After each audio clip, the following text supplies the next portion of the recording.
Well, welcome to Beans, Brews and Bread, the end of February. It's getting close to spring. Now is a great time to start thinking about chitting your potatoes if you're into doing it. You don't necessarily have to be, but I'm going to go talk through a few tips and hints, work on getting a few early varieties potted up and recover for this month. So let's go and have a look.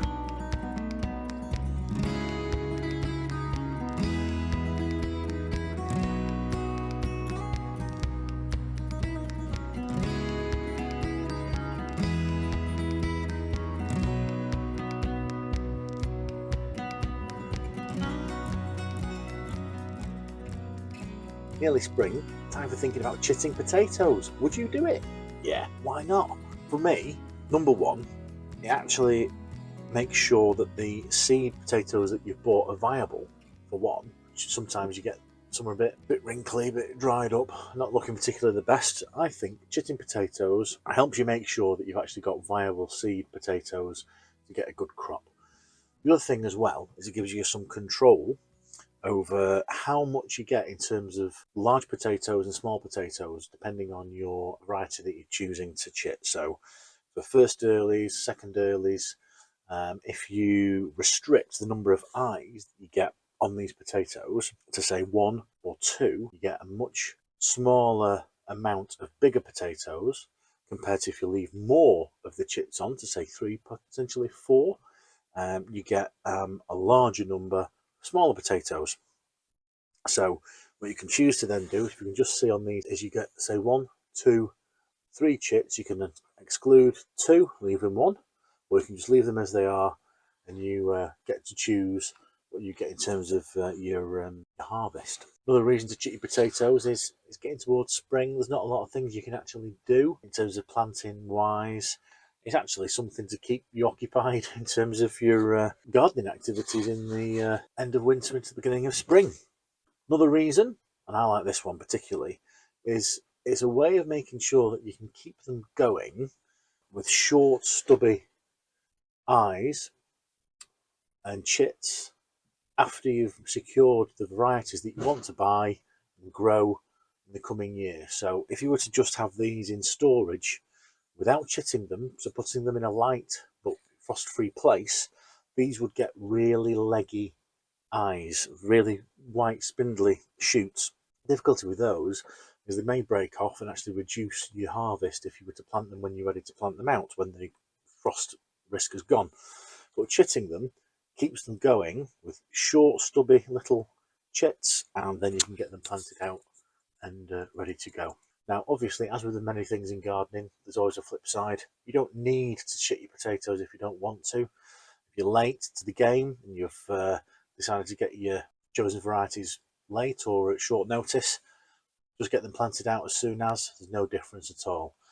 The risk you do run with chitting them potatoes is that they may actually rump away too quickly and break the surface before the last frost out has gone, in which case you've got to make sure that you get them protected and keep them covered with something like fleece or netting or something that keeps them protected.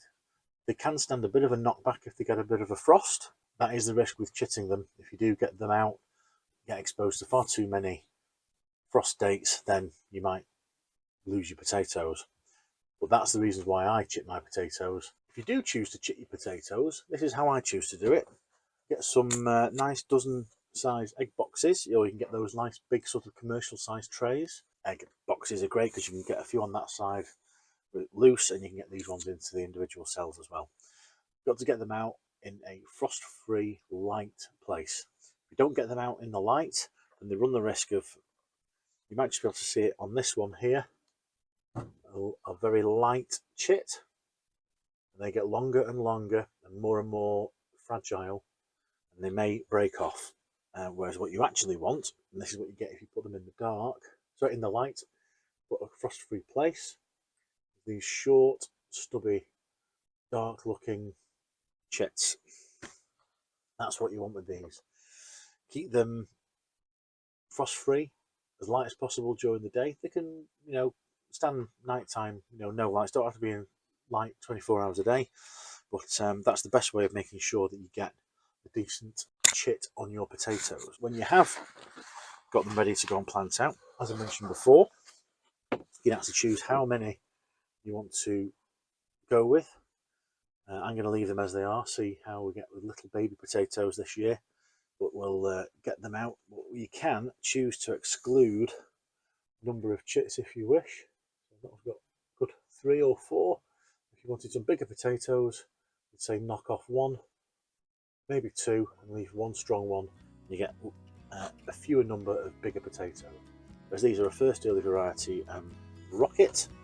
We wanted some baby spuds. We're getting a few out in the garden today in bags. We're going to get them under cover. Hopefully get a little bit of an earlier crop. Show you how we plant them now in the bags. These are a bit of a cheeky early planting to see if we can get a few in the greenhouse. Let's get them out. We've got a little helper today. We're going to get some potatoes planted. This is Henry. Right, you're going to help us get some in? Yeah. Right, so idea is we're going to fill the bag about a third of the way up. We're going to put 2 tubers in, and then fill it up another third, offset another 2 tubers, and then top it off. And we're also going to use some potato fertiliser as well, just to try and give them a little bit of a boost. You going to help me dig these in? Yeah. Right. So, you're going to throw them in. Actually, get the bag rolled down. Yeah, I'll get the bag rolled down. Put them into there. Right. Keep going.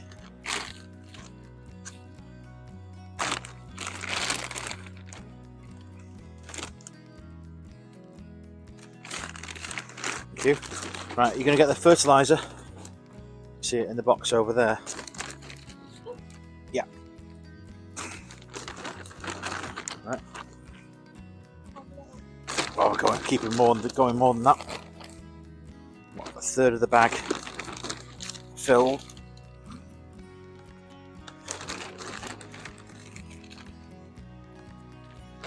Right, can I have some? You're going to give me a light sprinkling. Bit more. Bit more. I'll do. We'll give that a tickle in. Yeah, you can put that over there. Right. Right. Can you get me those ones with the green shoots on them? Can I have 2, please? Yeah. I want you to put them in here. Yeah. So hey, place them. One there, and opposite that side. You can put, yeah. There we go. Now we're going to bury them up, cover them up. Hey? Yeah, when I've got it about another third of the way filled, we'll get them more potato fertiliser. That is true.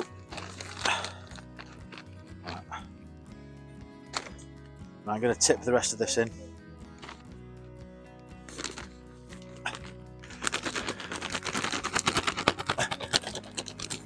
Another sprinkling, same again. I'll do. That'll do. Can I have 2 of the same potatoes? The funky looking ones. This time we'll offset them. So we did them that way last time. Yeah? So we're going to go that way. Yeah. And then one opposite there. And then I'm going to cover them up. And then more fertiliser? Nah, we could do, but What's the fertiliser for? Helps the plants grow.